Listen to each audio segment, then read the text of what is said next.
Assalamualaikum warahmatullahi wabarakatuh. The honorable all of the juries, the honorable all of the audiences. Praise be to Allah subhanahu wa ta'ala for the blessing we can gather a good place and time of this. I do for our conditions will never be deprived. Blessings and greetings we given to the Prophet Muhammad sallallahu alaihi wasallam, peace be upon him. He led us from the darkness to the brightness, from the stupid era to the clever era. And I am Monica Salsabila. I don't forget to say thanks to Masters of Ceremony who has given me a little time for delivering my speech entitled Educations in the Digital Era with Faith and Characters.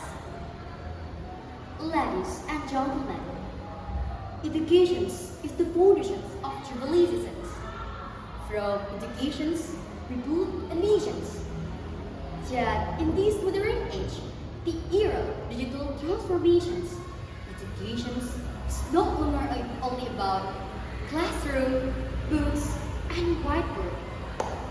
It's about how we embrace freedom to learn. What do I mean? Guided by values, morals, and faith. We are now living in the era of Merdeka Belajar. The freedom to learn movement is encouraged every student to be explore, to be creative, and find their true potential. But let us remember, freedom in learning does not mean learning without limits. Freedom must come with responsibility, discipline, and wisdom. Ladies and gentlemen, technology today is like a double-edged sword. On one side, it offers endless opportunities. Knowledge is only one click away. We can study from with teachers around the world, explore science, and connect across nations.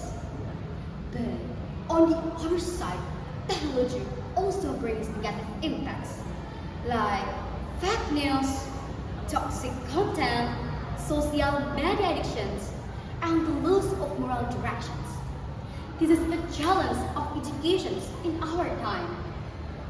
How can we use technology wisely instead of being survived? And how can we be smart users, not blind followers? The answer lies in balancing science with faith.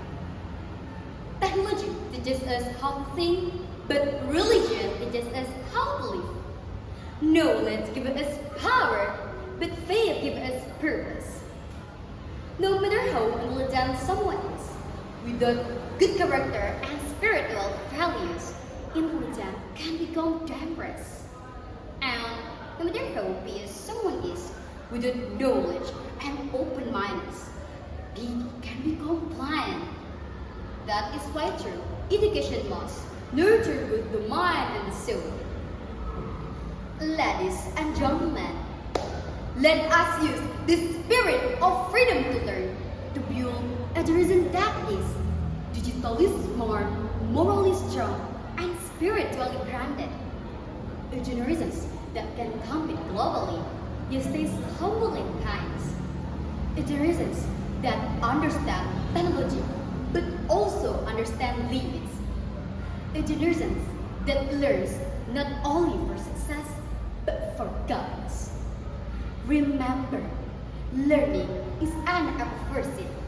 Every pitch of knowledge we can soon bring us closer to truth and kindness.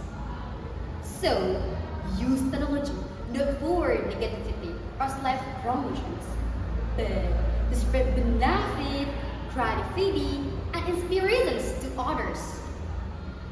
Ladies and gentlemen, finally, it can be concluded that education is not just about achieving high grades.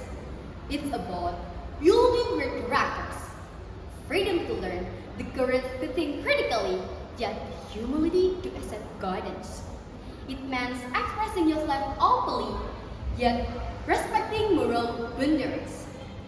And it means being modern and global-minded, yet firmly rooted in spiritual values. So let us make education the bridge between knowledge and faith, between intellect and heart, and between progress and morally. Because the true purpose of education is not only to make us smarter, but to make us better human beings. Thank you so much for your attention. Wassalamualaikum warahmatullahi wabarakatuh.